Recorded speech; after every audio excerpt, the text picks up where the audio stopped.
पहले कार्यक्रम समाजवादी लोग करते रहे हैं, उसी तरीके से आज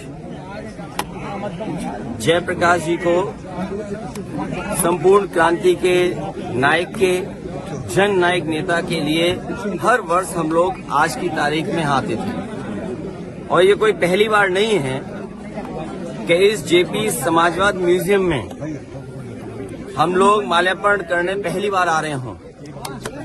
लेकिन पता नहीं सरकार टीन की शेड लगा करके, टीनें लगा करके, दरवाजा बंद कर करके, ताला लगा करके पता नहीं क्या बताना चाहती थी। ये वही जेपी हैं जिन्होंने संपूर्ण क्रांति का नारा दिया था, और वो इसलिए दिया था कि उन परिस्थितियों में उस समय पर चरम सीमा पर महंगाई थी, चरम सीमा पर बेरोजगारी थी, चरम सीमा पर भ्रष्टाचार था, और न जाने कितना उनके साथ देश के समाजवादी नेताओं को जेल जाना पड़ा, इमरजेंसी लगी।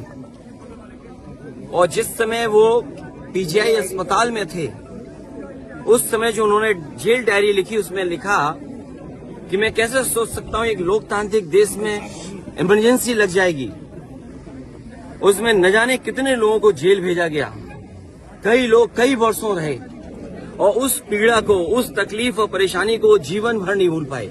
लेकिन जो नारा दिया था संपूर्ण क्रांति का, जो जगाने का काम किया था, उसने परिवर्तन लाने का काम हुआ, और किया जनता ने। जनता की शक्ति के सामने सरकार की शक्ति का कुछ असर नहीं है। मुझे दुख इस बात का है कि पुलिस लगा करके यहाँ रोक रहे हैं। अधिकारी इस बात के लिए तैयार नहीं है कि किससे पूछें। तो कम से कम ये देश की और प्रदेश की जनता जाने और लोग जाने आखिरकार कौन रोक रहा है, कौन रोक रहा था। इसलिए मजबूरी में जिस तरीके से हर बार माल्यार्पण करने हम समाजवादी लोग आते थे, मुझे याद है जब उद्घाटन हुआ था, नेताजी यहाँ आए थे, नेताजी से मैंने उद्घाटन करवाया था। एकमात्र देश में समाजवादी नेता के लिए एक ऐसा म्यूजियम बना जिसमें उसके जीवन के बारे में लोग प्रेरणा ले सकते हैं। जो आंदोलन उन्होंने चलाए थाली बजा करके, वो उससे प्रेरणा ले सकते हैं कि सरकार के खिलाफ और लोकतंत्र में कैसे आवाज उठाई जा सकती है। आप आवाज दबाने का काम कर रहे हैं उन समाजवादियों को, उन आने वाली पीढ़ी को जो देश के लिए कुछ करना चाहते हैं, सपना देखा है उन्होंने। ये वही म्यूजियम है जो पूरे उनके जीवन के बारे में बताता है, उसको बंद कर रहे हैं। अपनी कौन सी नाकामी छिपा रहे हैं, अपनी कौन सी ऐसी चीज छिपा रहे हैं जिससे जनता को नहीं आने देते। न केवल ये म्यूजियम, जो पीछे बड़ी इमारत है, बड़ी बिल्डिंग है, जो कभी नेताजी ने, जॉर्ज फर्नांडिस ने और उस समय के समाजवादी लोगों ने इसका शिलान्यास किया था।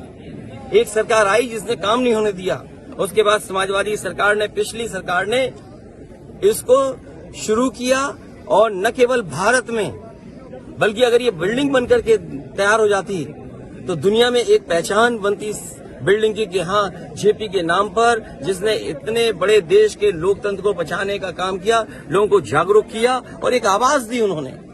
और मुझे लगता है कि देश की जनता को एक बार फिर इस सरकार की ताकत के खिलाफ लड़ना होगा, और बिना जनता की शक्ति के लोकतंत्र, समाजवाद और सेक्युलरिज्म बचने वाला नहीं।